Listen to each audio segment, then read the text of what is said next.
You're tuned in to the DMV Hoops Podcast. This is John Inscriptor, head girls basketball coach at St. John's College High School, and this is the DMV Hoops Podcast.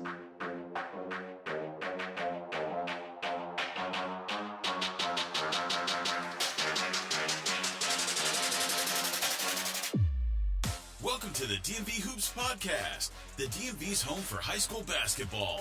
Hosted by Kurt Cross and featuring Chelsea Cross. We bring you the latest news, interviews, rankings, recruiting buzz, and standout performances from the public and private school basketball scene across Washington, D.C., Maryland, and Virginia. Stream us on Spotify, iHeartRadio, Apple Podcasts, Amazon Music, Buzzsprout, YouTube, and everywhere podcasts are heard. Now, let's get into it. Here's your host, Kurt Cross. Welcome to the DMV Hoops Podcast. I am Kurt Cross, and as always, she is Chelsea Cross. We're live at the Capital Hoops Summer League at DeMatha, and of course, we bring you the coaches. We bring you the players. We bring you the action from courtside. We are in week 3 at DeMatha. Right now, we're looking at BCC versus the Patriots on court 1, on court 2. I believe that's Springbrook over there versus, do we know who we got over there? He knows. Is that Wooten? No, it's not Wooten. I think it is Riverside, I think. Yep. Riverside. And here's the thing I need everyone to know. Not every coach gets it right. And I will not bring a coach or a player on here who I do not rock with, who I don't think gets it right. Now, getting it right on the 84/50 is one thing, but getting it right outside the lines of the court is super important. Here's a gentleman that does it for the right reasons, for the game, and for the young men he coaches. Coach CJ Jenkins is on the podcast. Coach, thanks for joining us. Yo, I'm always happy to be here. Let me tell you something. This is the first gentleman I met when I came to Summer League last year. And the one thing, Coach, I could talk to you about basketball all day, but this is what I want to know. Why are you pouring so much into these young men outside of basketball? Oh, man. That's like a multi-layered question. Right. When I moved back to the Maryland area, because I was overseas playing, and then I came back to South Florida where I went to my undergrad at Why did you come back up here? Oh, for family. You were in South Florida, brother. Yep, for family. Yeah, I got started with my family, and, right. and now I got 3 little boys that I gotta set the example for. But right. The main reason why I do the things I do, and my wife allows me to do the things that I do, is because I see so much in these young men that I coach and interact with on a day-to-day. I see myself in them. And all I needed back then was a coach or two to really kind of believe in me and tell me that, that you could do whatever you want to do here on the court, outside the court, as long as you're putting the work in and as long as you get a nice little kick in the butt every now and then and stuff like that, which is absolutely what these guys need from time to time. But, I see the potential in so many of these young men, and I know they just need somebody to really be there to get it out of them. And that's something that I noticed, because not every coach has an Instagram and Twitter. Mm-hmm. Every coach is giving you highlights of their players and this, that, and the other. But you're highlighting everyone in Montgomery County. Yeah.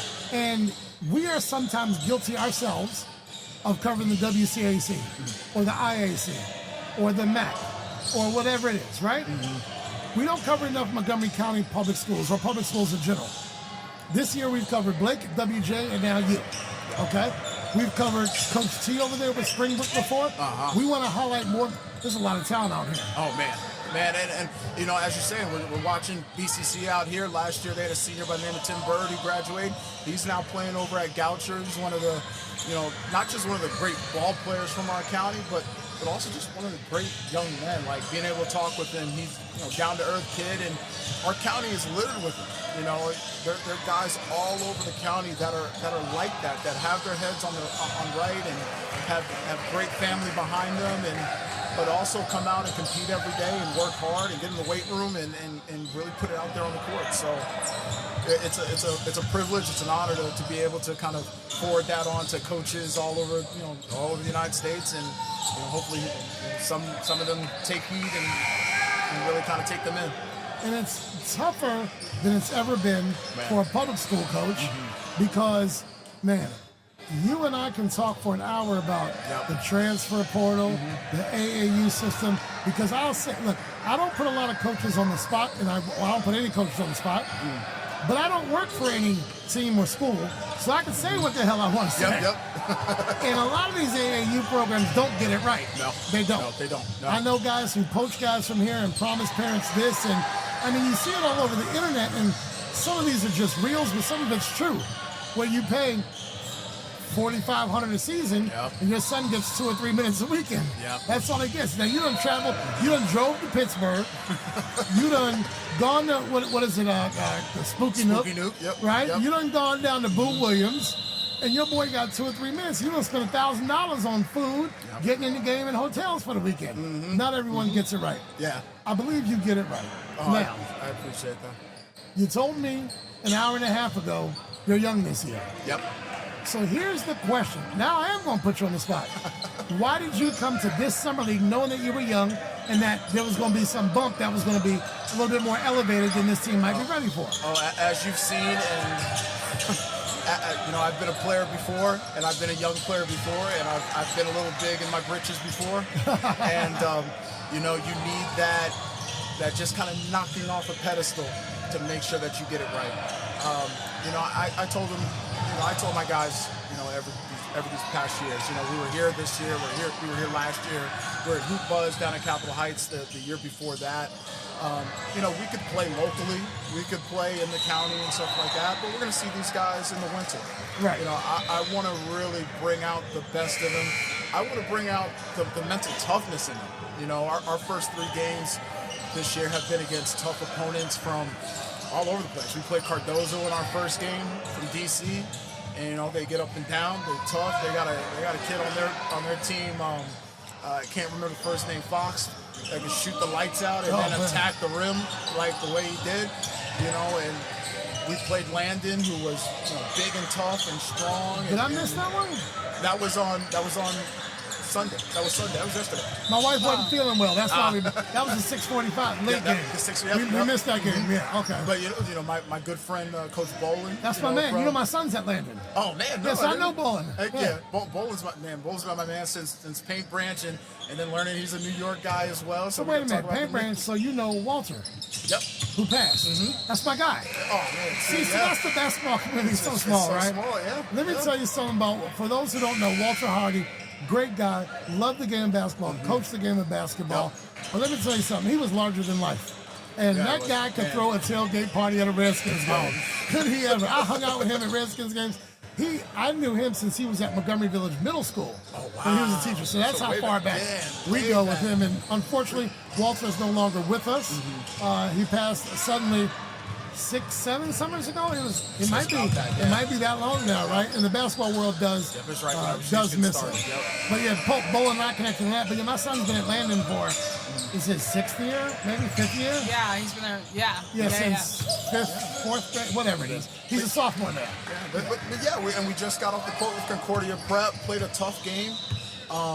Put pressure on them, and the thing I told them back there is this is a game that we can build on. You guys brought the energy here, you brought the execution here. Now we just got to bring the consistency, and if we can bring consistency and that toughness and that energy against some of the top teams, top prep school teams, top DC teams, top whoever teams, then we can definitely take it to our division. With MCPS, ain't nothing, right? Absolutely. So it's to really knock them down on their butts and be like, okay, and then pick them back up. It's like, you can do this here, you can do it anywhere. I'm sorry, Chelsea, jump in. I'm having too much fun. I didn't let you jump in. No, it's okay. I'm kind of going to switch gears here a little bit. Are you guys in any of the live periods coming up? We are not. So we tried to get into the Coaches Association live period, and apparently I guess there was a long wait list, or they didn't even send out the applications or whatnot. But where we'll be at York College of Pennsylvania this Saturday for 2 games. We'll play Chambersburg and Red Lion, 2 Pennsylvania teams that won games in their state tournament up there. And then the following Saturday we'll be at the Armory at University of Maryland for the Hoop Fest, the Boys World Hoop Fest. So we'll be there, we'll be getting our runs in, and then we always close out the summer up at Elizabethtown the last weekend of July. Oh, so you guys are doing these things outside of Summer League. So you're doing even more of these camps or games or whatever. I kind of want to talk to you. You played D2, correct? Yes, ma'am. Yes, ma'am. It seems like a lot of these players, they transfer all this stuff and it's D1 or bust. Tell me, why is it important for players to not look at playing in college that way? And kind of what was that experience like for you, and just why is that important to not think D1 or bust? Oh man, well, first off, and I tell my guys all the time, when I was going through high school, my 9th and 10th grade year, I was going to be a Duke Blue Devil. Right? I was going to be a Duke Blue Devil. I love watching Duke. Georgetown was my second, but I love watching Duke. And I was like, I'm going to be a Duke Blue Devil. I quickly learned that Duke was going to be out of range. Okay. Right? But I also quickly pivoted it and understood it's like, that's okay. Like, my first visits to colleges were kind of like how I take these guys during the summer to like small schools, smaller colleges, universities in the region, that type of deal. That I looked around and I was like, these are nice. Like they have programs here, and that's when I started doing my deep diving into the individual basketball programs themselves. I went down to the Nova Southeastern University in Fort Lauderdale, Florida, one of the top D2s in the nation. They unfortunately lost in the Final Four this past year, but they're national champions last year.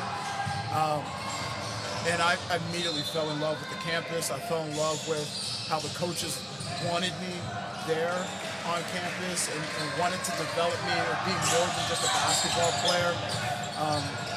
And for me, it was all about the experience, being able to be on campus, get away from family a little bit and kind of make my own mistakes and pave my own way. Ended up getting my degree in criminal justice and really kind of setting up my professional life after basketball. And that's the biggest thing that I try to take to the guys now. It's, go to where they want you, go to where that you can develop as a young man to set you up professionally after basketball is over. You never know when your last game is going to be. You never know when, the last time you're able to lace up, jump, get on the rim.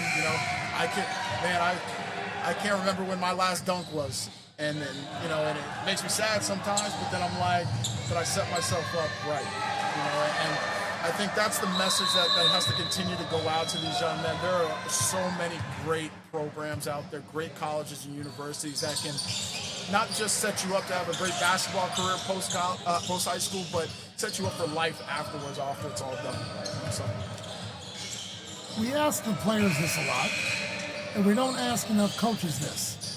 You expect your players in the offseason to work on something so that when they come back in November, they've added something to their game. Mm-hmm. Well, here we go. Yep. Why don't we hold him accountable? As a coach, what do you plan to bring to your team different in your coaching style? What do you want to learn in the offseason? Just continuing to be a sponge. I steal so much from other coaches, from what I see. Sometimes it works out, sometimes it doesn't. Very rarely do I steal stuff from the NBA because I think it's just a different game. But one thing I've been watching this playoffs is how teams handle other teams' best players. Okay. How they get, and so in our county, there's so many really, really good players. I got here early, watched Walter Johnson, and you see the junkyard dog on the sideline with his son Jeremiah. And Jeremiah's a 6'5", silky smooth, strong, athletic, forward, young. And so I kind of play this game in my head. It's like, okay, if we have to play them, we don't play Walter Johnson this year, but if we have to play them in the playoffs, how do I handle somebody like that?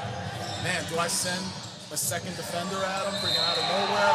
Hoping he doesn't know how to pass out of it, right? Exactly, or maybe the pressure, just like how teams are doing with my New York Knicks and Jalen Brunson or whatnot, just kind of sending that segment, getting out their hands. So I want to continue to get better, to be a sponge with some of our great coaches, not just in our county, but also some of the coaches in college, on the college level, and what I see watching NBA playoffs and stuff. And and one place where I think a lot of players, young players, can really benefit, honestly, is also watching the WNBA, man, and women's college basketball. The best teams are so technically sound in what they run and how they execute. And our players can take such a great example from those type of things, just being that much better. When everything else is equal, athleticism and everything is equal, is your execution going to be better than the person across? Your discipline going to be better than the person across from you? So I'm hearing Knicks in 6, Knicks in 5. Oh, it's Knicks in 6. It's Knicks in 6. I had Knicks in 5 in the conference finals, and they got me. So I'm going to continue to go like Knicks in 6 in respect. But then, when it comes back, Knicks in 5, it's all good. I'm going to call him out because on his Twitter, he responded to something about the Spurs, and he was like, the Spurs won with a down DiVincenzo, hurt Anthony Edwards. He was hating on the Spurs. I mean, she does her homework. Well, you know what? And again, these are the best players in the world. I'll give them, best players in the world, from the best team to the team that's not the best. But I've been a little offended as a lifelong Knicks fan of everybody saying that we've had an easy path when the Spurs had Portland to start. Then they had, who was it? Minnesota. And DiVincenzo was out. Ant was hurt. Ant was hurt. Missed the first 2 games. And then Julius Randle, who, turned into Pumpkin Julius Randle. Right. So I was like, wait a minute. And then they get OKC, who was hurt too. So I was like, wait a minute. Ain't nobody giving them grief, man. I didn't think anyone was going to beat OKC. And I'll be honest, what's fascinating to me is that the Spurs had a 7.1% chance to make the playoffs this year. They were supposed to win 42 games or something, I saw. Oh, man. And no one would have picked the Knicks. It was the Celtics or the Cavs to take, right? Or even Detroit, right? Yeah. Yep. Even Detroit to take. Look. It was Detroit, Boston. Right? Cavs, right? Oh, Embiid got healthy, so then it was Philly ahead of us as well. So here's my thing. I have one team that I love and one team that I like. I will be a lifelong Lakers fan. That's just who I am. True. However, Pat Riley did go to New York. And that is my second team. That's when I fell in love with watching Pat Riley. Patrick Ewing is one of my favorite players. He should have dunked it, though. He shouldn't have finger rolled it. Absolutely dunked it. And people in our age group, well, I think I'm older than him, but we all know. Have you seen the play? No. He finger rolled. I've heard of this. Oh, man. He should have dunked it, not finger rolled Wait, it. what's the trauma there? Like, what went wrong? We would have won that game.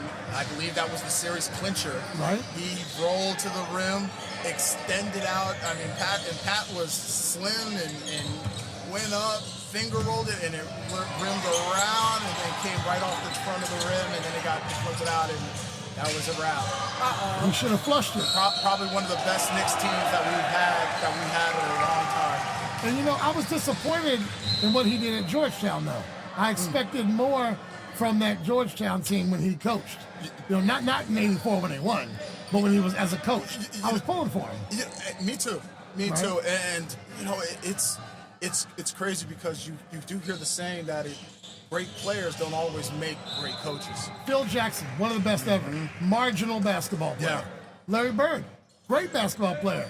Didn't last very long as coach. Really good coach. Yep. Magic wasn't a great coach. Yep. Jordan ain't never tried to coach. And I think he knows because these great players, they've done great things for so long. I truly believe that they will look at the players that they're coaching and be like, why can't you do it? They don't know how to teach it. Exactly. They don't know how to teach that. You and I had that same philosophy. Yep. I've told her this for years, but I respect Phil Jackson more than just about anyone. I don't even know about Lenny Wilkins' playing career. Did he play? I assume he did. He did play. But he was a great coach, so he must have been just a marginal. Like, who has done it successfully on both sides? Steve Kerr was really good because he had Jordan and Pippen, and he needed to post up in the corner and hit a jump shot, right? Yep. And I Chelsea, you lost us now. maybe Jason Kidd, but I've never liked Jason Kidd. He's like up and down as a coach. His teams are really good, and they get kind of far. Like that Dallas team got to the conference finals, right. But it's tough. That's why I think I have the staff that I do around me. My lead assistant who's here today was one of my coaches back when I was in high school, looking to make the jump from my junior to my senior year, and then my senior to college. And he pushed me during the summer, and he continues to mentor me now as a coach, and just kind of continuing to not be set in my ways. And I think that's what a lot of great players they're set in their ways because they're great players. They did it their way, and it worked their way, so why wouldn't it work with other players? Right. Rick Alleman passed today. Wow, no, I didn't see that. At 79, yeah. I just got it when I was sitting here. Well, you know what, too? I got to give a shout-out, too, to Coach Kevin Curley of the McDaniel, who passed away over the weekend as well. Yeah, and I saw that. He's one of the first college coaches really to kind of, like, converse back with me. Okay. About recruiting, about the kids, about developing the kids and getting them ready for the college level, and then other stuff as well. And always friendly and open, and and to know the things that he was dealing with the last 2 years or whatnot is crazy that he never lost that. So definitely rest in peace to Coach Kevin. Absolutely. The game has been blessed with so many great people, great coaches, great minds. We get to see the most beautiful game in the world. And during the regular season, I work for the WCAC schools. I call games. I work for the MAC, the IAC, all that. I get paid to watch this every night.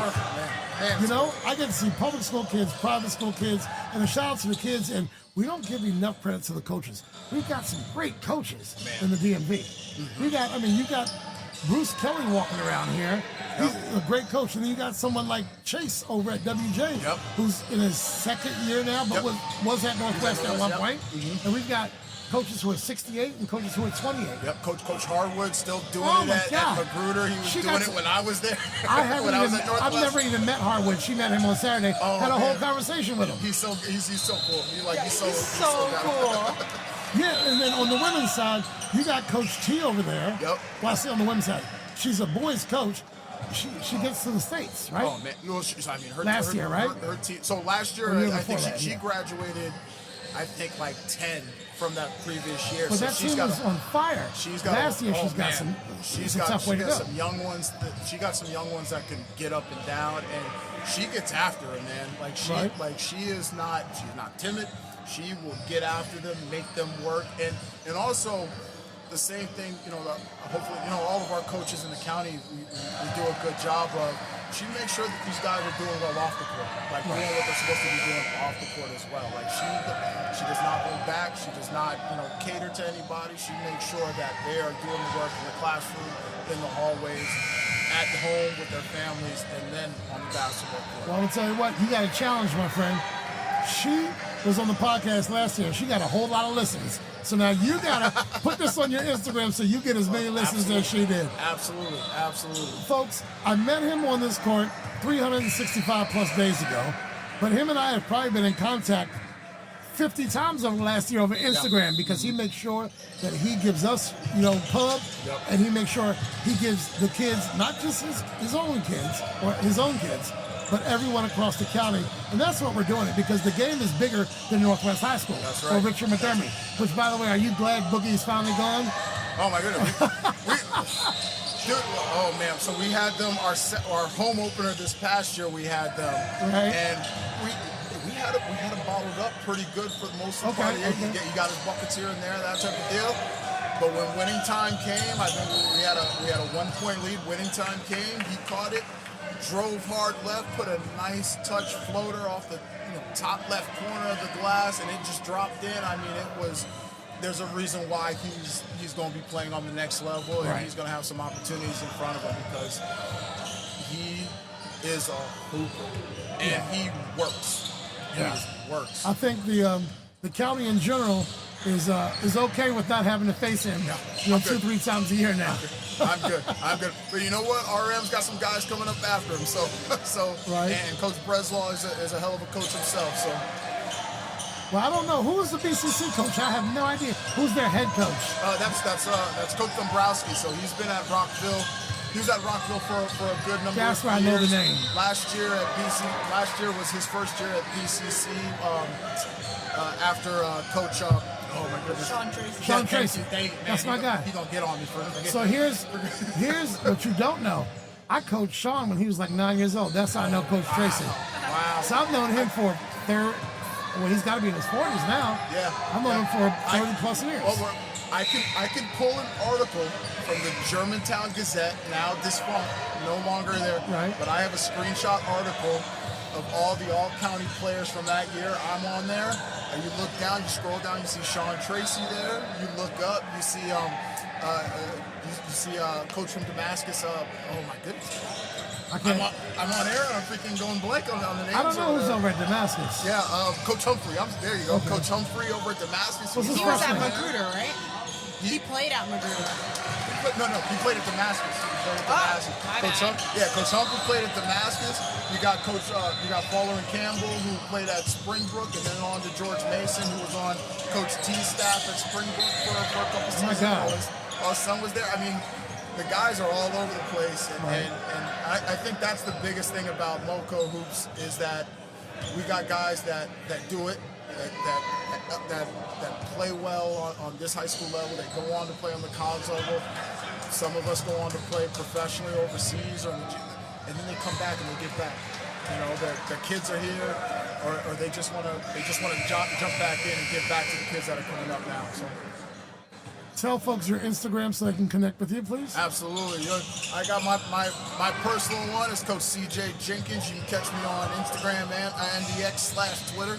But also you can also catch us at NW Jaguars MBB. And then also you definitely got to hit us up at Moco Hoops on Instagram and X and Twitter, where we bring you the players from Montgomery County that are making waves, the teams, the coaches. I haven't been able to catch Gabe Colston out here yet with Kennedy. I caught him last week. Our reigning player of the year from last year. Yes. Our defensive player of the year, Emmanuel Chukwara. What's from Coach Bluesville at Kennedy? Lenny Myers. Yeah, We had him on the podcast. Oh Yes. man, good. It's another good one, man. Right? That's another great one, man. Right? Who's over at Blair now? I don't even know who's doing anything at Blair. You know what? That's a good question. I learned from, you might not know, I learned from William Lindsay, Coach Lindsay, on the girls' side back in the 80s. That's before your time. Because Northwest wasn't a school when I was in school. Nope, that area in Germantown was all farmland Yes, and it grass was. and trees and all that. Yes, it was. Well, folks, thanks for listening to the DMV Hoops Podcast. I'm Kurt Cross. I'm Chelsea Cross. CJ Jenkins is our guest. Follow him on X, Twitter, Instagram. He's always going to talk Moco Hoops. Thanks, Coach. Yo, thank you. Thanks for tuning in to the DMV Hoops Podcast, your home for high school basketball coverage across the DMV. Be sure to subscribe, follow, and share the show on Spotify, Apple Podcasts, iHeartRadio, Amazon Music, YouTube, Buzzsprout, and everywhere podcasts are heard. Follow us on Instagram and X at DMV Hoops Podcast. The DMV Hoops Podcast is hosted by Kurt Cross, featuring Chelsea Cross. Thanks for listening.